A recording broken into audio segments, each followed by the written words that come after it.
ஸ்ரீ பாலசுப்ரமணியர் அருளால் next gen astro ஆன்மீக அன்பர்கள், நேயர்கள், ஜோதிட அன்பர்கள் அனைவருக்கும் அன்பான வணக்கங்கள். நான் உங்கள் வாழ்க வளமுடன் ஜோதிடர் ஸ்ரீ குரு சுந்தரவடிவேல். இப்போ பார்த்தீங்கன்னா குரு வக்ர பயிற்சி அப்படிங்கிற ஒரு விஷயத்தை மிதுன ராசிக்கு எப்படி இருக்கும் அப்படிங்கிறத, என்ன செய்யலாம் என்ன செய்யக்கூடாது, இதுக்கு முன்னால் என்ன நடந்துச்சு அப்படிங்கிறத பற்றி ரொம்ப விரிவாக தெளிவாக பார்க்க போகிறோம். அப்படி பார்க்கையில் குரு அப்படிங்கிறவர் யார், அவர் வக்ரகதி நிலை எந்த காலகட்டத்தில் டியூரேஷனில் அவர் வக்ரகதி நிலையை அடைகிறார் அப்படிங்கிறதெல்லாம் நம்ம பார்க்க போகிறோம். அப்படி பார்க்கையில் எப்படி எந்த காலகட்டம் அப்படின்னா அக்டோபர் 9ஆம் தேதி 2024 அக்டோபர் 9ஆம் தேதியிலிருந்து நெக்ஸ்ட் இயர் 2025 பிப்ரவரி 4ஆம் தேதி வரை பார்த்திங்கன்னா குரு பகவான் வக்ரகதி நிலையை அடைகிறார். அவர் மிருகசீர நட்சத்திரத்திலேருந்து ரோஹிணி நட்சத்திரத்துக்கு ரிவர்ஸ் ஆகிறார். எந்த ராசினா ரிஷப ராசியில் தான் இப்போ குரு பகவான் இருக்கிறார். அங்கே வக்ரகதி நிலையை அடைகிறார். அந்த வக்ரகதி நிலையை அடைவதனால் உங்களுக்கு என்ன விதமான பலன்கள் கிடைக்கும் அப்படிங்கிறத பற்றி தான் பார்க்குறோம். அதற்கு முன்னால் குரு பகவான் யார், எப்பேற்பட்டவர் அப்படிங்கிறதையும் கொஞ்சம் தெரிஞ்சுக்கணும். நம்ம அப்படி தெரிஞ்சுக்கையில் எப்படி இருக்குன்னா, குரு அப்படிங்கிறவர் சகல தோஷங்களையும் போக்கக்கூடியவர். ஒரு ஜாதகருக்கு சகல தோஷத்தையும் போக்கக்கூடியவர், அதே நேரத்தில் நல்வழி காட்டக்கூடியவர், சகல செல்வங்களையும் வழங்கக்கூடியவர், நன்மையை மட்டுமே செய்யக்கூடியவர்.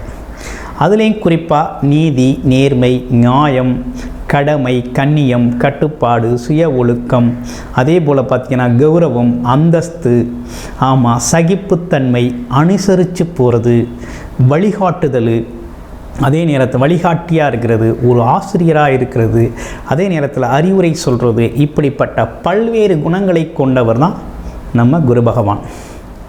நல்வழி காட்டக்கூடியவர். இப்படிப்பட்டவர் நிதித்துறை, நீதித்துறை, கல்வித்துறை, பொருளாதாரத்துறை சார்ந்த விஷயத்தில் பெரும்பாலும் அங்க வகிக்கக்கூடியவர். குடும்பத்தில் முக்கிய பங்காற்றக்கூடியவர் தான் நம்ம குரு பகவான். இந்த குரு பகவான் வக்ரகதி நிலை அடைகிறதுனால மிதுன ராசிக்கு எப்படி இருக்கும் அப்படிங்கிறத பார்ப்போம். மிதுன ராசி அப்படின்னு எடுத்துக்கிட்டோம்னாலே, மிதுன ராசி அப்படின்னு எடுத்துக்கிட்டோம்னா காலச்சக்கரத்தின் 3வது ராசி மிதுன ராசி. புதனை ஆட்சி அதிபதியாக கொண்ட ராசி தான் மிதுன ராசி. இந்த மிதுன ராசிக்குன்னு ஒரு சிறப்பு இருக்குங்க. யார் என்ன சொன்னாலும் தன்னோட அறிவுக்கு எட்டுனா மட்டும்தான் அதை எடுத்துக்க முடியும். இன்னொன்று, மிதுன ராசியை பொறுத்தவரை இன்னொரு சிறப்பு என்னென்னா, எத்தனை பேர் என்ன சொன்னாலும் தனக்கு எது சரின்னு படுதோ அதை எடுத்துக்கக்கூடிய ஒரு அமைப்பு ஒன்று இருக்குது. இன்னொன்று, சின்னதாக ஒரு விஷயத்தை ஹைலைட் பண்ணால் போதும், அவங்க பெருசாக்கி காமிப்பாங்க. சொந்தமாக டிசைன் பண்ணக்கூடியவங்க. எப்படின்னா, எந்த ஒரு விஷயத்தையும் இந்த கோடு போட்டால் ரோடு போடுறது அப்படிங்கிற ஒரு விஷயம் மிதுன ராசிக்குனே உண்டான. ஏன்னா அறிவு, புத்திசாலித்தனம், சிந்தனை செய்கிறது, புத்தி கூர்மையோட ஒரு விஷயத்தை, ஒரு லாங் விஷன், ஒரு பெரிய பார்வை, அறிவு சார்ந்த பார்வை அப்படிங்கிறது இயல்பாக உண்டு. அது எல்லோருக்கும் இருக்குமா அப்படின்னா அவங்கவுங்க பிறப்பு ஜாதகத்தை பொறுத்து இது அமையும். ஆனால் இருந்தாலும் இது பார்த்திங்கனாக்க இந்த அமைப்பு அப்படிங்கிறது பார்த்திங்கன்னா உங்களுக்கு தொழில் சார்ந்து, வேலை சார்ந்து உதவி செய்தா அப்படின்னா பெருசாக இல்லை. மிதுன ராசியை பொறுத்தவரை ஏகப்பட்ட விஷயங்கள் கடந்த ஒரு 5 வருடமாகவே கொஞ்சம் பத்தலை. ஒரு 5 வருடமாகவே நமக்கு சரியாக இல்லை. என்ன காரணம் அப்படின்னா, தொழில், வேலை, வியாபாரம் சார்ந்த விஷயங்களில் கொஞ்சம் சிரமத்தை சந்திச்சுக்கிட்டே வர்றீங்க. அடுத்து கொஞ்ச காலம் அதில் கொஞ்ச காலம் ஓடிச்சு இல்லையா, பிறகு உறவுகள் சார்ந்த விஷயத்தில் பிரிவினை, மனஸ்தாபங்கள், பிரிவினை, வம்பு, வழக்கு, அவமானங்கள், கோர்ட்டு கேஸு இப்படின்னு பல்வேறு விஷயங்களை சந்திச்சுக்கிட்டு வர்றீங்க. இதற்கெல்லாம் பல்வேறு காரணங்கள் இருக்குது. என்னென்னா, உங்களுடைய ராசிக்கு ஆரம்பத்தில் சனி பகவானோட நிலை சரியில்லை அப்படிங்கிற மாதிரி இருந்துச்சு. அடுத்து இப்போ குரு பகவான் வேற 12ஆம் இடத்துக்கு வந்துட்டார். உங்களுடைய ராசிக்கு பாதக அதிபதி 7க்குடைய குரு பகவான் 12இல் வந்து அமர்ந்தார். அமர்ந்து விரயச் செலவுகளையே கொடுத்துக்கிட்டு இருக்கார். என்ன தான் வருமானம் சம்பாதிச்சாலும் விரயச் செலவுகளையே அதிகப்படுத்திக்கிட்டு இருக்கக்கூடிய சூழ்நிலையை அவர் கொடுத்துக்கிட்டு இருக்கார். அடுத்து சனி ஒரு பக்கம் என்ன பண்ணார், 8ஆம் இடத்துல இருந்து அஷ்டமச்சனி பாதிப்பிலிருந்து ரொம்ப நாள் உங்களை வறுத்தெடுத்தார். பிறகு இப்போ என்னென்னா அவரும் 9ஆம் இடத்துல வக்ரகதி நிலையில் இருக்கிறார். இந்த காலகட்டத்தில் உங்களுக்கு நல்லது நடக்குமா அப்படின்னா கண்டிப்பாக உறுதியாக நல்லா நடக்கக்கூடிய ஒரு அமைப்பு, நல்லது நடக்கக்கூடிய ஒரு அமைப்பு அப்படிங்கிறது உங்கள் ராசிக்கு ஏற்பட்டிருக்கு. மிதுன ராசி எப்படா நல்ல காலம் பிறக்கும், நமக்கு நல்ல காலமே வராதா, நல்லதே நடக்காதா அப்படின்னு எதிர்பார்த்துக்கிட்டு இருந்த காலம் வந்துருச்சு. அக்டோபர் 9ஆம் தேதிக்கு பிறகு உங்களுடைய எண்ணம், சொல், செயல் எல்லாமே பார்த்திங்கன்னா ரொம்ப சிறப்பாக இருக்க போகுது. எதிர்பார்த்த விஷயங்களை நடக்கக்கூடிய ஒரு அமைப்பு இருக்குது. விரய செலவுகள் குறைய போகுது. ஆமாம், உங்களுக்கு வரவுக்கு மீறிய செலவு அப்படிங்கிறது குறைய போகுது. கடன் இருக்குது, ஏகப்பட்ட கடன் இருக்குது. கடன்கள்லாம் கட்டக்கூடிய ஒரு சூழ்நிலை அப்படிங்கிறது ஏற்படுது. நல்ல தொழில் வாய்ப்பு முதல்ல கிடைக்குது உங்களுக்கு. பல்வேறு விதமான தொழில் பண்ணி பார்த்தாச்சு, வியாபாரம் பண்ணி பார்த்தாச்சு, வேலைக்கு போய் பார்த்தாச்சு, எதுவுமே செட் ஆகலை அப்படிங்கிற மாதிரி இருக்குது. இப்போ எல்லாமே செட் ஆகக்கூடிய ஒரு சூழ்நிலை உருவாகுது, உறுதியாக உருவாகுது. தொழில் அமையும், அருமையான தொழில் அமைய போகுது. வியாபாரத்தில் கொடிகட்டி பறக்கக்கூடிய சூழ்நிலை வருது. வேலை உங்களுக்கான, உங்கள் அறிவுக்கான, திறமைக்கான, புத்திசாலித்தனத்திற்கான வேலை, உங்களை நிரூபிக்கக்கூடிய அளவுக்கு வேலை அப்படிங்கிறது கிடைக்கக்கூடிய ஒரு நல்ல சூழ்நிலை அப்படிங்கிறது மிதுன ராசிக்கு ஏற்பட்டிருக்கு. கஷ்டகாலம் மாறப்போகுது அப்படிங்கிறது தான் உண்மை. நம்பினாலும் நம்பாட்டியும் அதான் உண்மை. ஏன்னா நீண்ட நெடுங்காலமாக மிதுன ராசி நேயர்களோட புலம்பல் அப்படிங்கிறது இருந்துக்கிட்டு இருக்கு. ஆமாம், ஏன் தான் இந்த ராசியில் பிறந்தோணும், ஏன் தான் இந்த லக்கணத்தில் பிறந்தோணும் அப்படின்னு பல்வேறு விதமாக தங்களை போட்டு குழப்பிக்கிட்டு இருந்த சூழ்நிலைலாம் உண்டு. இருப்பினும் நல்ல மாற்றம் அப்படிங்கிறது குரு பக்ரவ பயிற்சியால் உங்களுக்கு ஏற்பட்டிருக்குது. அதில் எந்த சந்தேகமும் உங்களுக்கு வேண்டாம். அதுலேயும் குறிப்பாக உங்களுக்கு சொல்லணும்னா பார்த்தீங்கன்னாக்க நவம்பர்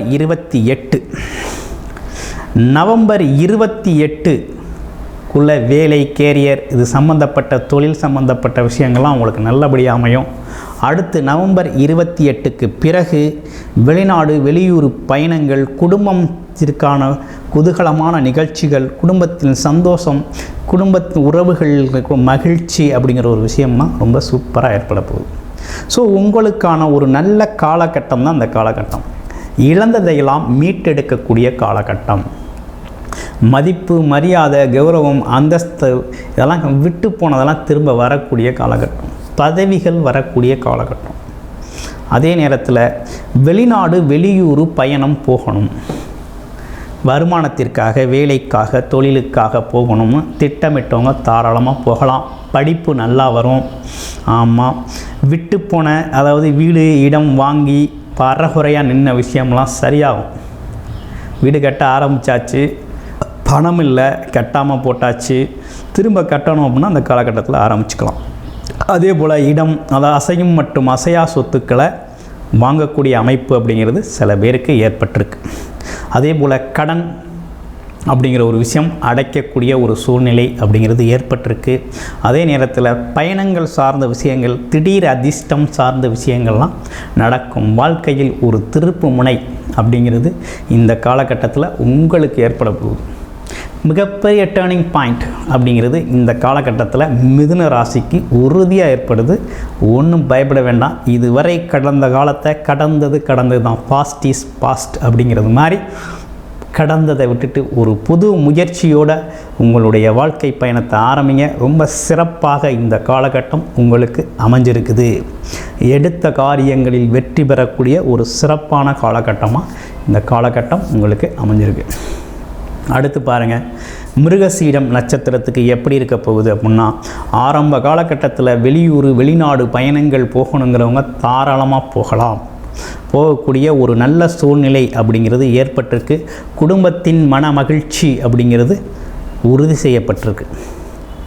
அடுத்து திருவாதிரை நட்சத்திரத்துக்கு எப்படி இருக்குது அப்படிங்கிறத பார்க்குறோம். திருவாதிரை நட்சத்திரத்தை பொறுத்தவரையில் பல தொழில் பண்ணி நஷ்டப்பட்டாச்சு. ஆமாம், இனிமேலும் தொழில் பண்ணுறதா, வேலைக்கு போகிறதா, வெளிநாடு போகிறதா, என்ன செய்யலாம் அப்படின்னு குழப்பத்தில் இருந்த குழப்பமே வேண்டியதில்லை. உங்களோட பல்வேறு முயற்சிகளுக்கான பலன் இந்த காலகட்டத்தில் தேடி வரும். உங்களுக்கான தொழிலை நீங்கள் தேர்வு செய்யலாம். அது உங்களுக்கு சாதகமாக அமையும். வேலை முயற்சிக்கான வேலை கண்டிப்பாக உறுதியாக உண்டு. வியாபாரம் வெற்றி பெறக்கூடிய நல்ல நிலை அப்படிங்கிறது ஏற்பட்டிருக்குது. அப்போ தொழில் அமையும், வேலை அமையும் அப்படிங்கிற நல்ல சூழ்நிலை இருக்குது. அடுத்து புனர்பூசம் நட்சத்திரத்துக்கு எப்படி இருக்குது அப்படிங்கிறத பார்க்க போனோம். திருமணம் நீண்ட நாளாக திருமணம் நடக்கலை, வரன் பார்த்துக்கிட்டு இருக்கேன், வரன் அமையலை, ஆமாம் என்ன தான் செய்கிறதுன்னு தெரியல அப்படின்னு சொன்னவங்களுக்கெல்லாம் வரன் அமையும், உறுதியாக அமையுது. திடீர் திருமணங்கள் நடக்கக்கூடிய காலகட்டம். அது மட்டும் இல்லாமல் கூட்டு தொழில்கள், ஜாயிண்ட் பிஸ்னஸ்லாம் பண்ணக்கூடிய ஒரு அமைப்பு அப்படிங்கிறது புனர்பூச நட்சத்திரத்துக்கு ஏற்பட்டிருக்கு. இப்படிப்பட்ட பலன்களோடு தான் இந்த குரு வக்ர பயிற்சி அப்படிங்கிறது மிதுனராசிக்கு ஏற்பட்டிருக்கு. உங்களுடைய சொந்த ஜாதகத்தில் என்ன லக்கணம், என்ன தசாபுத்தி நடக்குது அப்படிங்கிறத பார்த்துக்கிட்டு பலனிடுங்க. இந்த காலகட்டத்தை பயன்படுத்தி உங்களுடைய வாழ்க்கையில் ஒரு நல்ல முன்னேற்றத்தையும் பொருளாதாரத்தையும் வெற்றியையும் பெற வாழ்த்துக்கள் மிதுனராசி அன்பர்களே.